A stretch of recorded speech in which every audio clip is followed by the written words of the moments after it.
વડોદરા નજીક national highway number 48 પર Jhabua bridge ઉપર કેમિકલ ભરેલા ટેન્કરમાં લીકેજથી ભીષણ આગ, તંત્રમાં મચી દોડધામ। વડોદરા શહેર નજીકથી પસાર થતા નેશનલ હાઈવે નંબર 48 પર ગત મોડી રાત્રિએ જાંબુઆ બ્રિજ ઉપર કેમિકલ ભરેલા ટેન્કરમાં લીકેજથી ભીષણ આગ ફાટી નીકળતા ભારે દોડધામ મચી ગઈ હતી। બનાવને લઈને જીઆઈડીસી, પાણીગેટ અને દાંડિયા બજાર ફાયર સ્ટેશનની ટીમે પરિસ્થિતિ સંભાળી લીધી હતી।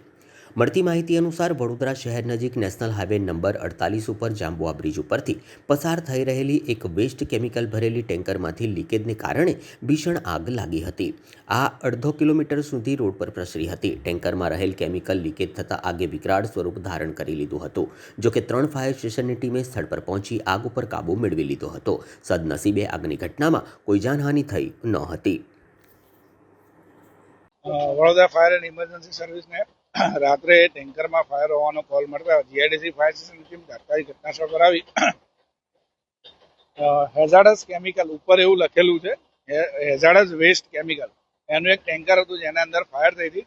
ફાયર લગભગ અડધો કિલોમીટરથી સ્પ્રેડ થઈને આગળ આવી છે। દેટ મીન્સ કોઈ જગ્યાએ લીકેજ હશે અને લીકેજના કારણે ગાડી ચાલુ લીકેજમાં ફાયર સાથે થોડી પુલ ઉપર આવી ગઈ હતી।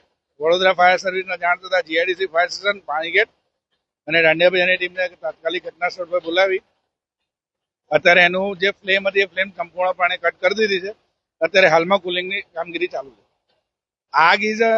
આગ જે છે એ કોઈ પ્રકારનું એક ચોક્કસ નિર્ણય નથી કે ધીમે ધીમે સળગે। અમુક કેમિકલ્સ, અમુક રિએક્ટર્સ જેવા કેમિકલ હેઝાર્ડસ કેમિકલ્સ હોય જે એક્સપ્લોઝિવ બી હોય, હેવી ફ્લેમ પણ હોય, એટલે જીઆઈડીસી ફાયર સ્ટેશનની ટીમ તાત્કાલિક ઘટનાસ્થળ પર આવીને આગ ઉપર કાબુ પાડવાની કામગીરી ચાલુ કરી દીધી હતી।